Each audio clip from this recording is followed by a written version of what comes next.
Hi, my name is Meghna. I'm a civil servant in UK and I have a 6-year-old boy. My description is much more than this as a person, but Shruti and team wanted me to talk about my experiences as a parent.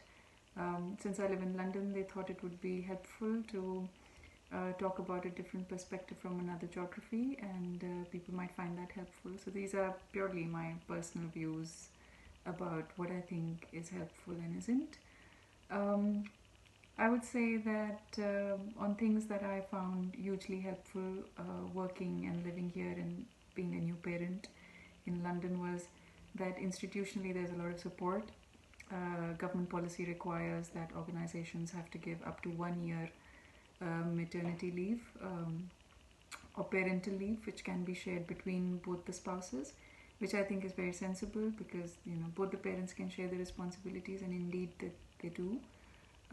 It does give a lot of assurance to parents when you're thinking about, well, how am I going to manage a job as well as becoming a new parent, because it's really the first year that's you have a little child to take care of. The second thing is when I went back to work, there was lots of flexible working arrangements, so working from home, working for 3 days a week instead of five, and so I ramped it up. When I went back, I worked 3 days a week, and then I gradually increased it.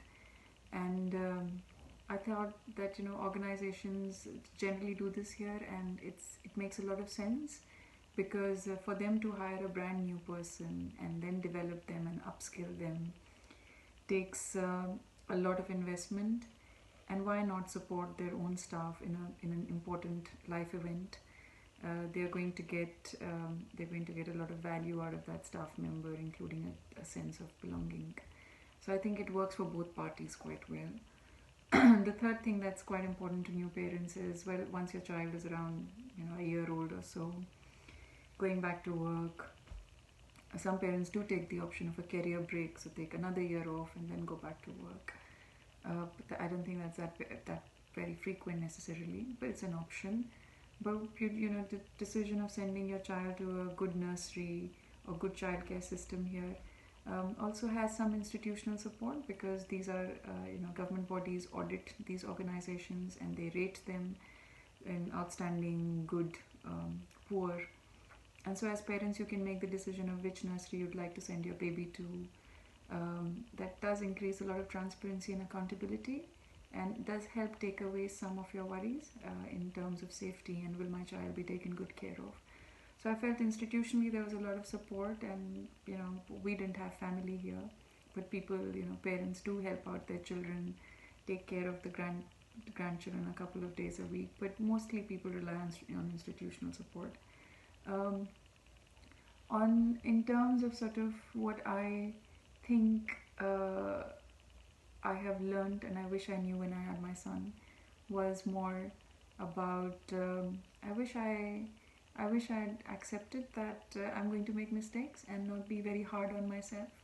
So the house won't be clean, and the clothes won't be perfect always. But as long as you're healthy, your child is healthy. That's all.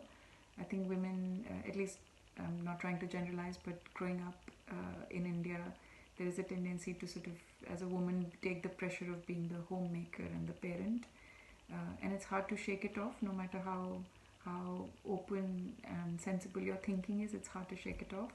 So I wish I was kinder to myself. And secondly, that my mother's way is not the perfect way. There are things I can adopt from her, but nobody knows a perfect answer to being a good parent, and you really have to focus on what works for you and for your child and for your family, and do not hesitate from asking others for help and advice when it makes sense. People who ask for advice are sensible people, and people who think otherwise are most likely going to be under pressure. So those are my musings on what I thought was helpful and not. I hope you find it useful, and all the very best to Shruti and her team for focusing on such an important topic. All the best.